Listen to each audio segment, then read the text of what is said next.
Hello friends, मैं आपके सामने गौरव मिगलानी। हम पढ़ रहे हैं 12th क्लास की अकाउंटेंसी और ये हमारा वीडियो नंबर है 76। इस वीडियो के अंदर हमको पीछे वाली वीडियो की तरह एक सिंपल सा क्वेश्चन को स्टडी करना है। हालांकि ये वाला क्वेश्चन पीछे वाले क्वेश्चन से थोड़ा सा कॉम्प्लेक्स है, तो हम इस क्वेश्चन की पहले इक्वेशन को स्टडी कर लेते हैं। ए बी सी पहले 3-2-1 में पार्टनर्स हैं, उनका बैलेंस शीट के अंदर ये सारा बैलेंस रखा हुआ है। पुराना रेशो 3-2-1 है। बैलेंस शीट में क्या क्या शो हो रहा है, मान लो रिजर्व फंड है 36,000, वर्कमैन कंपनसेशन रिजर्व है 12,000, क्रेडिटर्स हैं 40,000, प्रॉफिट एंड लॉस अकाउंट है 6,000, स्टॉक है 40,000, इन्वेस्टमेंट है 30,000। मैंने ये बैलेंस शीट कंप्लीट नहीं लिखी है क्योंकि मैंने सिर्फ इसमें अंदर वही आइटम्स इंक्लूड की है जो हमारे क्वेश्चन में काम आने वाली है। क्योंकि इस क्वेश्चन के अंदर हमको सिर्फ जर्नल एंट्रीज ही पास करनी है, हमको लास्ट में कोई बैलेंस शीट नहीं बनानी है, कोई पार्टनर्स का कैपिटल अकाउंट नहीं बनाना है। तो मैंने सिर्फ इस क्वेश्चन के अंदर सिर्फ वही आइटम्स इंक्लूड की हैं जो हमारे क्वेश्चन में बहुत इंपॉर्टेंट है।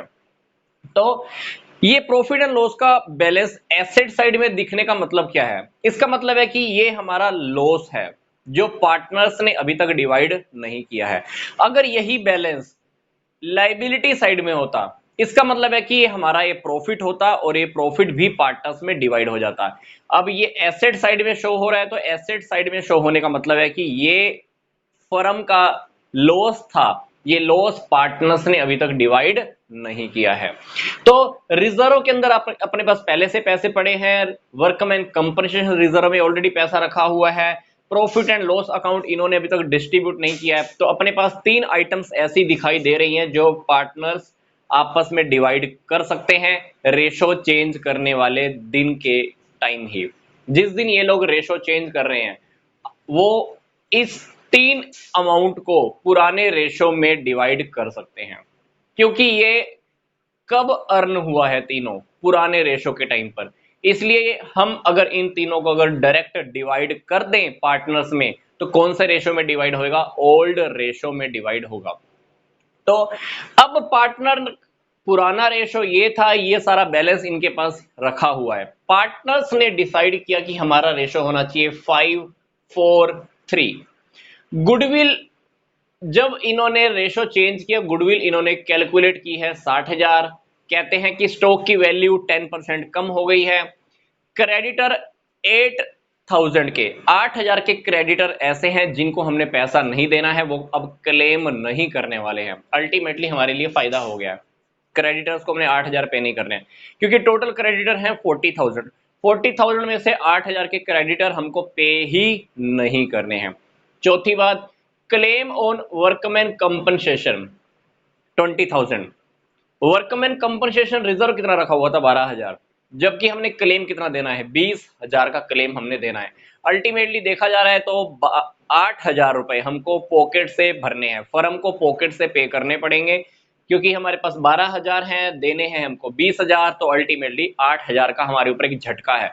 ये झटका हमको कहां से पे करना होगा? रीवैल्यूएशन अकाउंट से।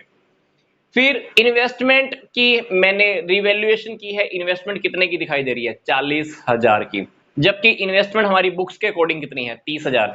30,000 है। अब हमको पता चला है कि इन्वेस्टमेंट 40,000 की है, तो अल्टीमेटली हमारे लिए एक प्लस पॉइंट है, हमारे लिए फायदा है। स्टॉक की मैं बात करूं तो स्टॉक की वैल्यू के अंदर 10% का डिक्रीज हो गया है, मतलब हमारे लिए लॉस है। इस लॉस को हम कहां से पूरा करेंगे? रिवैल्यूएशन अकाउंट के अंदर जाकर एंटर करने वाले हैं। इसकी एंट्री भी रिवैल्यूएशन अकाउंट में, इसकी एंट्री जो डिफरेंस की आएगी 8,000 की, वो भी हमको रिवैल्यूएशन अकाउंट से, इसकी एंट्री भी हमको रिवैल्यूएशन अकाउंट से ही करनी होगी। तो क्वेश्चन में अपने को जर्नल रिजर्व या कह लीजिए रिजर्व फंड के बारे में कुछ नहीं कहा गया, ये भी इसके बारे में कुछ नहीं कहा गया। तो बाय डिफॉल्ट हम क्या करेंगे? इन दोनों आइटम्स को पार्टनर्स में ओल्ड रेशो में डिवाइड कर देंगे। ठीक है, तो डिवाइड करने से पहले, इन दोनों आइटम्स को एडजस्ट करने से पहले मैं आपको सेक्रीफाइस रेशो बता देता हूं। क्वेश्चन के अंदर हमको पता है कि सेक्रीफाइस रेशो अपने को निकालना आता है। हम क्या करेंगे? ए, बी और सी तीनों का आप सेक्रीफाइस रेशो निकाल लेना। पीछे वाले काफी सारे क्वेश्चंस के अंदर हम सेक्रीफाइस रेशो निकाल कर आए हैं। सेक्रीफाइस रेशो निकालने का फॉर्मूला क्या होता है? Old ratio minus new ratio. जब आप ओल्ड रेशो में से न्यू रेशो लेस कर दोगे तो आपको पता चलेगा, आप एक बार वीडियो को स्टॉप करके नोटबुक पे एक बार सेक्रीफाइस रेशो फाइंड आउट करके देख लीजिए। जब आप फाइंड आउट करेंगे तो आपको पता चलेगा कि ए ने 1/12 हिस्सा सेक्रीफाइस किया है, सी ने 1/12 हिस्सा क्या किया है, गेन किया है। इसने क्या किया है, सेक्रीफाइस। बी के ऊपर कोई असर नहीं है, रेशो के चेंज होने की वजह से बी के ऊपर कोई इफेक्ट नहीं है। पर जब आप सेक्रीफाइस रेशो निकाल लोगे तो आपको पता चलेगा कि ए ने सेक्रीफाइस किया है, सी ने क्या किया है, गेन किया है, बी के ऊपर कोई इफेक्ट नहीं है। तो क्वेश्चन के अंदर अपना सेक्रीफाइस रेशो कब आने वाला है, ठीक है। तो क्वेश्चन को हम अभी क्या करते हैं, स्टार्ट करते हैं। जर्नल रिजर्व और प्रॉफिट एंड लॉस अकाउंट को हम क्या करते हैं, डिवाइड कर लेते हैं। कैसे डिवाइड करेंगे, ओल्ड रेशो में। तो सबसे पहले हम जर्नल रिजर्व को डिवाइड कर लेते हैं। आपके क्वेश्चन के अंदर मैंने इसको रिजर्व फंड लिखा हुआ है। तो 36,000 पार्टनर्स में डिवाइड हो जाएंगे ओल्ड रेशो में। तो 36,000 को जब आप पार्टनर्स में डिवाइड करोगे ओल्ड रेशो में, तो कैसे डिवाइड होएगा, reserve fund debit to A's capital to B's capital account to C's capital account. Question को सोल्व कर रहा हूं मैं शॉर्टकट के अंदर, पर हमको पूरा का पूरा डिटेल में लिखना होता है। Reserve fund debit to A's capital account, मतलब ए का capital account, to B's capital account, to C's capital account. Reserve fund कितना डिवाइड करना है हमने, 36,000। आप 36,000 लिख दीजिए। कौन से रेशो में डिवाइड करना है, 3:1। अगर हम ए का हिस्सा देखें, ए को कितना मिलने वाला है, 3/6, क्योंकि 3 2 5 और 1 6। तो 36,000 का 36,000 का 3/6 किसको मिलने वाला है, ए को मिलने वाला है। तो आप चेक करके देख लेना, ए को मिलेगा 18,000, बी को मिलेगा 12,000, सी को मिलेगा 6,000। आप चाहें तो नोटबुक पे एक बार इसकी कैलकुलेशन करके देख सकते हैं, आप डिवाइड करके देख सकते हैं। प्रोपोर्शनेट में चेक करोगे, 3:1 में अगर चेक करोगे तो ए को मिलेगा 18, बी को मिलेगा 12, सी को मिलेगा 6,000, ठीक है। प्रॉफिट एंड लॉस का 6,000 भी अपने को पार्टनर्स में डिवाइड करना है। लॉस है, लॉस क्या करेगी, फर्म पार्टनर से वसूल कर लेगी, उनकी कैपिटल अकाउंट क्या हो जाएगी, डेबिट हो जाएगी। तो हमको पार्टनर्स की कैपिटल अकाउंट इसकी वजह से डेबिट करना है।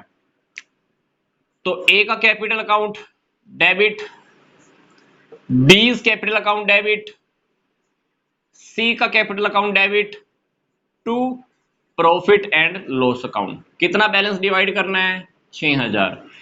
पार्टनर्स में आप 3 2 और 1 में डिवाइड करोगे तो इसके हिस्से में 3,000 आएंगे, इसके हिस्से में 2,000, इसके हिस्से में 1,000। तो पार्टनर्स की कैपिटल इतने इतने अमाउंट से क्या होने वाली है, डेबिट होने वाली है। क्योंकि लॉस जब भी हम बांटते हैं तो पार्टनर्स की कैपिटल अकाउंट क्या हो जाती है, डेबिट हो जाती है। A's capital account debit, B's capital account debit, C's capital account debit to profit and loss account. तो हमारा ये रिजर्व की एंट्री भी हो गई और प्रॉफिट एंड लॉस की एंट्री भी हो गई, ठीक है।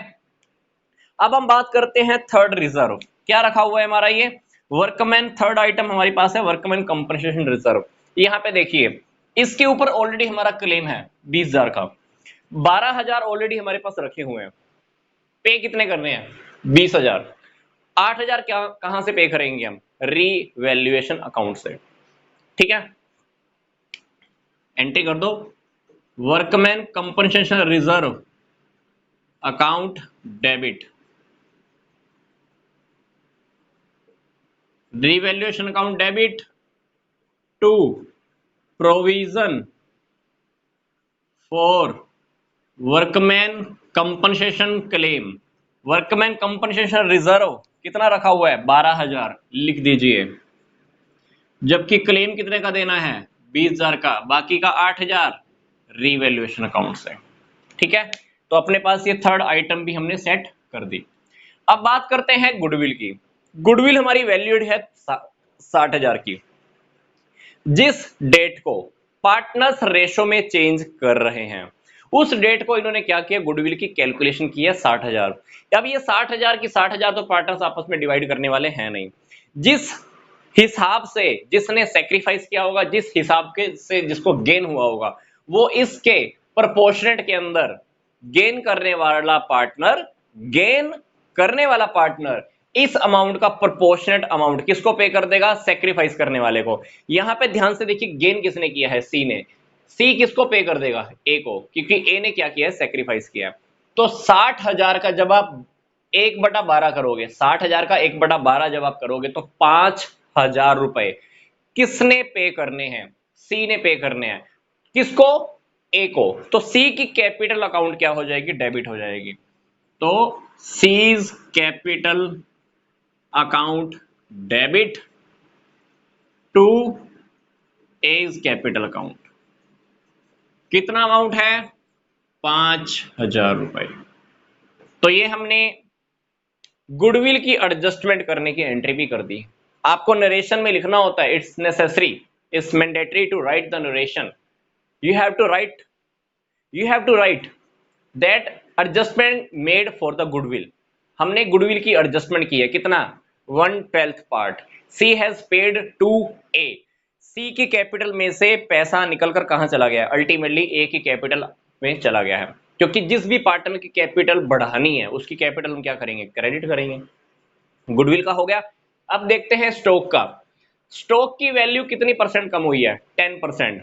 मैंने आपको बताया था जब भी एसेट और लाइबिलिटीज की हम रिवैल्यूएशन करते हैं, कोई भी फायदा होगा या नुकसान होगा, हम कहां से हेल्प लेंगे, रिवैल्यूएशन अकाउंट से। तो रिवैल्यूएशन अकाउंट के अंदर हम कहां पे लिखेंगे स्टॉक को, डेबिट में, क्योंकि मैंने आपको बताया था अगर किसी भी प्रॉपर्टी के अंदर कमी आती है, डिक्रीज होती है अगर कोई प्रॉपर्टी, तो रिवैल्यूएशन अकाउंट को हम क्या करते हैं, डेबिट करते हैं। वैल्यू कितनी डेबिट करनी है ये देख लो। स्टॉक कितना परसेंट कम हुआ है, 10%। तो स्टॉक है कितने का, 40,000। 40,000 का 10% काउंट कर लो आप, कितना बनेगा, 4,000। तो अल्टीमेटली अब क्या करो, रिवैल्यूएशन अकाउंट को 4,000 से डेबिट कर दो। Revaluation account debit to stock, कितना, 4,000 रुपए। ठीक है। और देखिए, गुडविल की हो चुकी, स्टॉक की हो चुकी, वर्कमैन कंपनसेशन का क्लेम हो चुका। आइटम्स क्या रहेगी, क्रेडिटर्स। टोटल है 40,000, जिसमें से 8,000 के क्रेडिटर्स हमसे पैसा मांगने के लिए नहीं आने वाले हैं। अल्टीमेटली हमको 8,000 का बेनिफिट प्लस एक बेनिफिट और भी है, दोनों बेनिफिट की एंट्री हम एक साथ कर लेते हैं। इन्वेस्टमेंट के ऊपर देखो 10,000 का फायदा हो रहा है, थी कितनी की, 30,000, वैल्यू कितनी आ रही है, 40,000। इन्वेस्टमेंट के ऊपर 10,000 का फायदा प्लस लाइबिलिटी हमको 8,000 की पे नहीं करनी। ये दोनों के दोनों फायदे कहां पे दिखाओगे आप, रीवैल्यूएशन अकाउंट की क्रेडिट साइड में, क्योंकि लाइबिलिटी हमारी कम हो रही है। लाइबिलिटी का कम होना कहां दिखाते हैं, रीवैल्यूएशन अकाउंट की क्रेडिट साइड में। प्लस इन्वेस्टमेंट का इंक्रीज होना, फिर से फायदा है हमारा, कहां दिखाएंगे, रीवैल्यूएशन अकाउंट की क्रेडिट में। अब फायदा चाहे किसी भी टाइप का हो, रीवैल्यूएशन अकाउंट के अंदर लाइबिलिटी के ऊपर फायदा आ रहा है, इधर से प्रॉपर्टी के ऊपर फायदा आ रहा है, तो दोनों के दोनों फायदे अपने को कहां दिखाने हैं, रीवैल्यूएशन अकाउंट की क्रेडिट में। तो अल्टीमेटली हमने क्या करना है, इसके साथ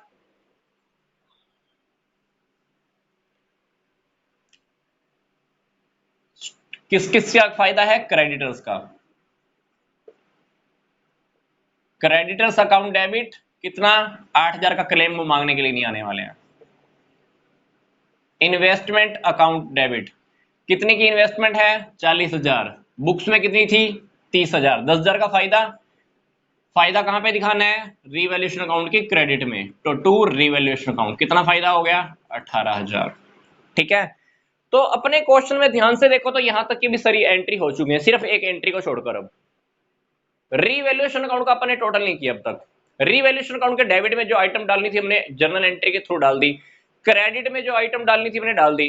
अब रीवैल्यूएशन अकाउंट के अंदर फायदा हो रहा है या नुकसान हो रहा है, वो अभी पार्टनर्स में डिवाइड करना बाकी है। वो डिवाइड करेंगे तो कौन से रेशो में डिवाइड करेंगे, ओल्ड रेशो में। ओल्ड रेशो क्या है, 3:1। तो हम फटाफट से साइड में एक छोटा सा रीवैल्यूएशन अकाउंट बनाकर देख लेते हैं।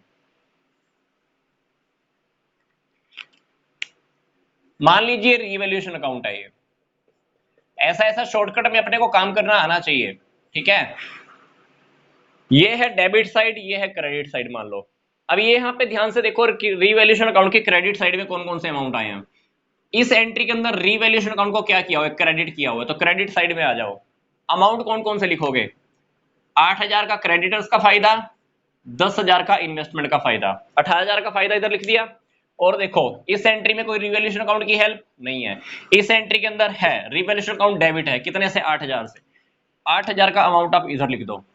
ठीक है, फिर इधर देखो, इस एंट्री के अंदर भी कोई नहीं है, इस एंट्री में देखो रिवैल्यूएशन अकाउंट के अंदर हमने कितने लिखने हैं, 4000 लिखने हैं। क्यों लिखने हैं? क्योंकि हमारी स्टॉक की वैल्यू 4000 रुपए से कम हुई थी।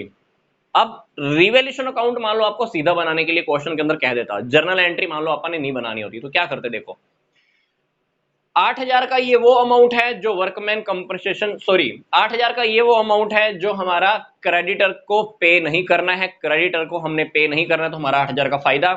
इन्वेस्टमेंट 10,000 से हमारी इंक्रीज हुई, दूसरा फायदा। ये वाला 8000 कौन सा है? ये वो वाला 8000 है जो हमने वर्कमैन कंपनसेशन को 8000 फालतू पे करना था, क्योंकि यहाँ पे था 12000 और यहाँ पर जो मैंने अभी रफ कर दिया उसके अंदर क्या लिखा हुआ था, क्लेम कितना था वर्कमैन के ऊपर 20000 का, तो 8000 अपने को फायदा, सॉरी 8000 का नुकसान हमको ज्यादा हो रहा था।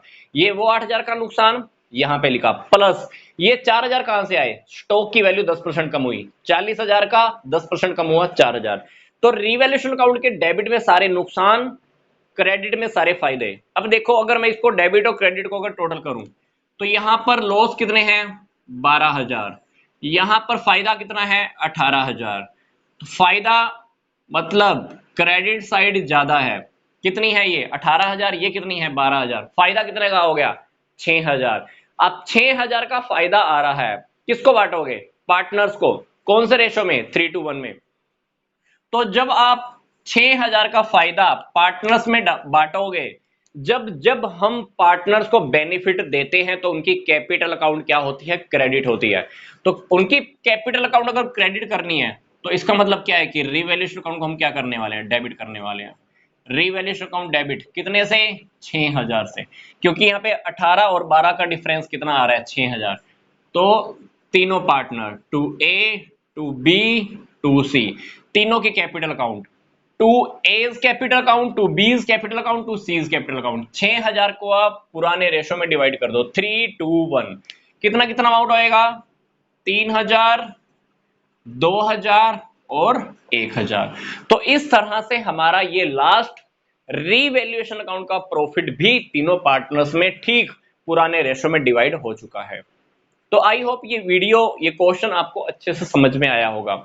अगर आपको अभी भी कोई डाउट आ रहा है तो आपके सामने नंबर लिखा हुआ है, आप कभी भी क्वेश्चन के लिए कॉल करके डिस्कस कर सकते हैं। नहीं तो वीडियो को आप एक बार या दो बार और अच्छे से देखेंगे तो आई थिंक आपको ये वीडियो बहुत अच्छे से समझ में आ जाएगा और आपके क्वेश्चंस की जितनी भी क्वेरीज होंगी वो भी सोल्व हो जाएंगी। तो मिलते हैं नेक्स्ट वीडियो के अंदर। तो यहां तक का वीडियो देखने के लिए आपका बहुत बहुत धन्यवाद।